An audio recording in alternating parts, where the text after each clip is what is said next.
Hey nurses, thank you so much for joining us as I welcome you to our first Master the Moves mini-series. We developed this resource to help you get through the OASIS much more easily because we know how intense it can be. So with that, we're going to review the more difficult moves, the ones that just cause your brain to spasm the most, showing you how to easily decode each question in such a way that will shave down your documentation time. But before we jump into each move individually, I wanted to quickly review 5 conventions that will really set the tone when it comes to coding our OASIS to meet CMS guidelines. So let's start with our first convention that pertains to ability and safety. Now, ability and safety is something that you hear me talk about frequently because it is one of the foundational pillars, if not the foundational pillar of home health care. Basically, our main priority is to identify what it is our patients are able to do safely. So think of it this way. The question isn't, can my patient transfer from bed to chair? Instead it is, can my patient transfer from bed to chair safely? And I want you guys to be thinking about this every time you step into your patient's home. So not just on the day of opening, but with every revisit that you do, and even on the day of discharge, I want you to be assessing for what it is that your patients are able to do safely. Now, for whatever reason, I've always remembered the saying that wherever salt goes, water follows. Well, the same goes for ability and safety. They literally go hand in hand.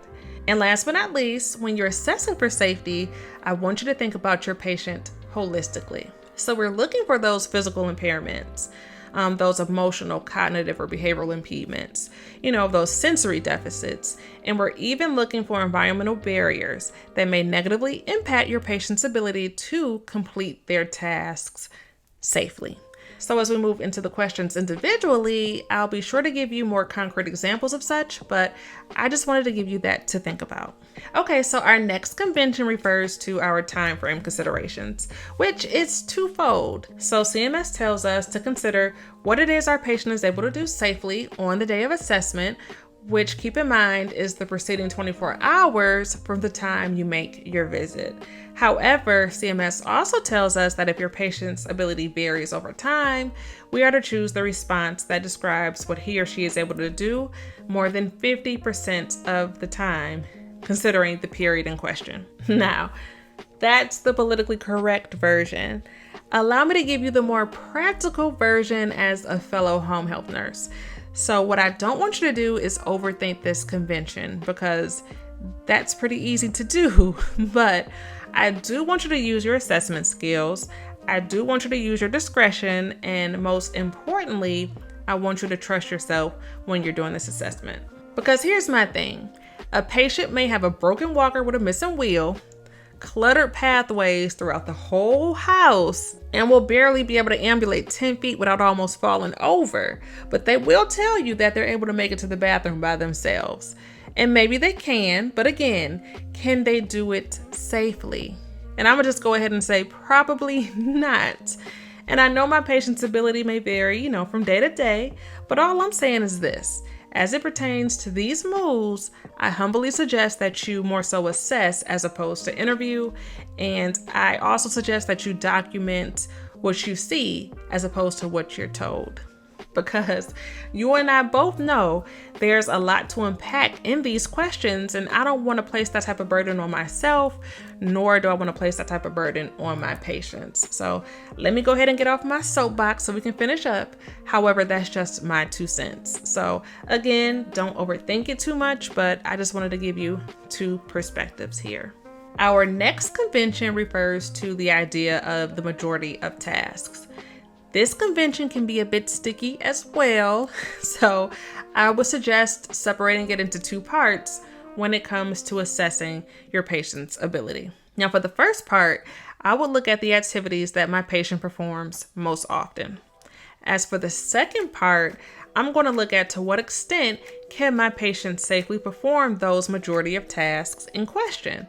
For example, If we're looking at 3 grooming tasks and my patient ends up being independent for 2 of the 3 and only requires minimum assistance for 1 of those tasks, then I'm going to say that my patient is independent for that move. Now, I hope that makes sense, but if it doesn't, no worries. We'll cover it in more detail once we get to the questions, and it will make the most sense when we dive into those GG items a bit later on. So that's 3 down. Then there were 2, which brings us to our assistance convention. Now, I must admit, y'all, I was answering the MOO questions wrong for years because when I heard the word assistance, my mind automatically went right to physical. But that's not the case at all.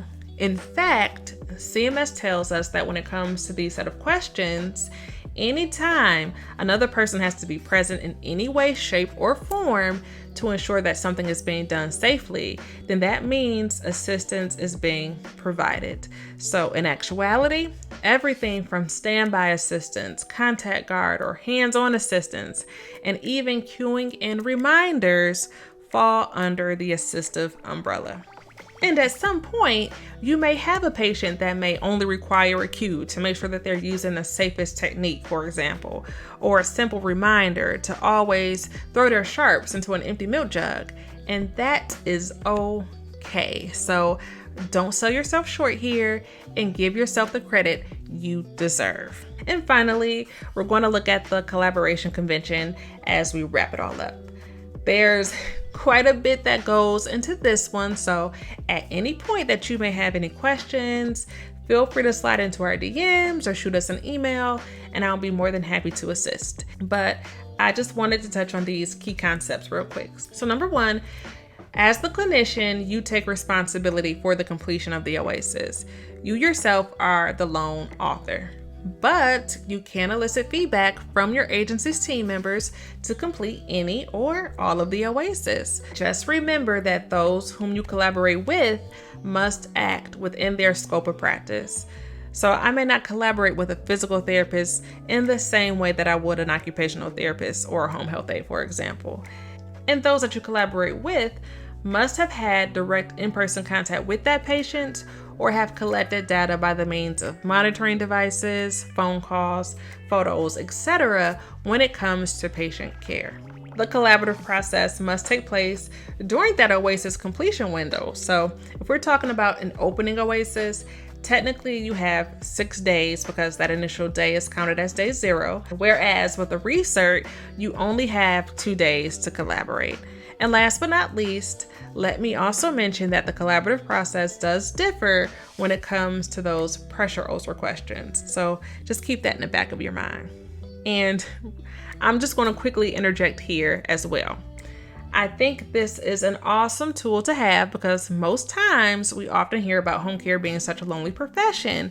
And to some degree, that's true because we are in fact in our patients' homes by ourselves. So this does give us a chance to kind of bridge that gap. And it shows just how important communication really is. And that's why I strongly encourage you to use this tool when feasible. Get to know your fellow team members and work in unison with them in order to achieve the best experience for you and your patients. Feel free to take a peek at a note or eval or care plan. That way you get a better feel for their mode of operation. And in turn, this will let you know if you even want to collaborate with that clinician. So bottom line, I say all that to say, collaborate responsibly, if you know what I mean. And I'll leave it at that. And actually, with that, guys, we are all done. I have talked your heads off enough, but I hope that you enjoy this introductory lesson and that you have taken at least one invaluable piece of information away from our time together. So if you found this to be of some value, please feel free to share the word, the link, our Facebook page, or even our YouTube page, because we are going to keep it going, you guys, and we just have so much great information for you. So again, thank you so much for your time and most importantly for everything that you guys are out there doing. And we look forward to doing this with you again soon. In the meantime, be safe and take care.